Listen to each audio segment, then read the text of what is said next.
Hi అండి, ఈరోజైతే నేను శనగదాల్ లివర్ కర్రీ అయితే చేస్తున్నాను. టేస్ట్ అయితే బాగుంది.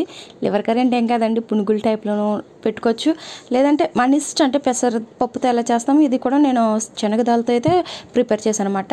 చూసారా, నేను ఎక్కువగా పేస్ట్ కింద చేయలేదు, కొంచెం పలుకు కింద అయితే ఉంచాను. ఇందులోనే కొంచెం ఉప్పు, పసుపు, ఇంగువ ఈ మూడు వేసానండి. ఎందుకంటే అల్లం, పచ్చిమిరపకాయలు ఆల్రెడీ అందులో వేస్తాం కదా, ఇంకా కారం అయితే వేయలేదు. ఇలా కొంచెం ఆయిల్ అప్లై చేసుకుని మనం ఇలా రుబ్బు పెట్టుకున్న పేస్ట్ కూడా వేసేసి, మనం ఇడ్లీకి ఎలాగైతే స్టీమ్ చేసుకుంటామో ఆ విధంగా ఖాళీ 10 మినిట్స్ అండి, ఎక్కువ కూడా అక్కర్లేదు.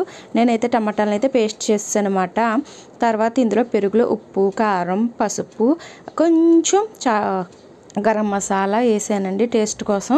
కానీ ఇంగువ కూడా వేసాను, కానీ టేస్ట్ అయితే చాలా బాగుంది. నిజంగా ఒక కొత్త డిఫరెంట్ టేస్ట్ అయితే వచ్చింది. చూసారు కదా, 10 నిమిషాలకైతే నాకు ఇది డోక్లాకి అయితే ఉడికిపోయింది అనమాట. నిజంగా చాలా అంటే చాలా బాగుంది. దీన్ని డోక్లా కర్రీ కూడా అని అంటారు, ఇక్కడ ఎక్కువగా చేసుకుంటారు అన్నమాట కొంతమంది.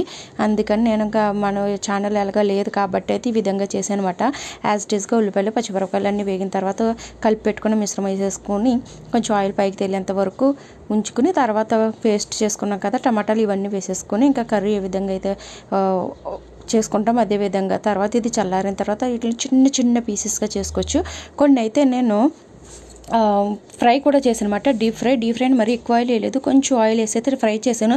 నిజంగా తింటుంటే ఎంత టేస్ట్ అనిపించిందో. కర్రీలోగా చేసుకోవచ్చు, అలానే ఇలాగే ఫ్రై కింద చేసుకోవచ్చు. అంటే ఈవినింగ్ స్నాక్స్ టైంలో అయినా, మార్నింగ్ బ్రేక్ఫాస్ట్లోకైనా కానీ చాలా బాగుంటుంది. ఒకసారి ఈ రెసిపీని మీరు ట్రై చేయండి, ఎలా వచ్చిందో కామెంట్ చేయండి. నా ఛానల్ ఫస్ట్ టైం చూసినట్టయితే నా ఛానల్ సబ్స్క్రైబ్ చేయండి, లైక్ చేయండి.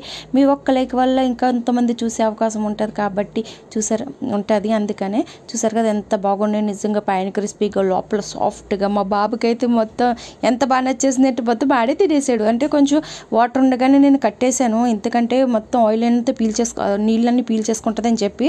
రైస్, రోటీ, అలానే డోక్లా. Bye bye.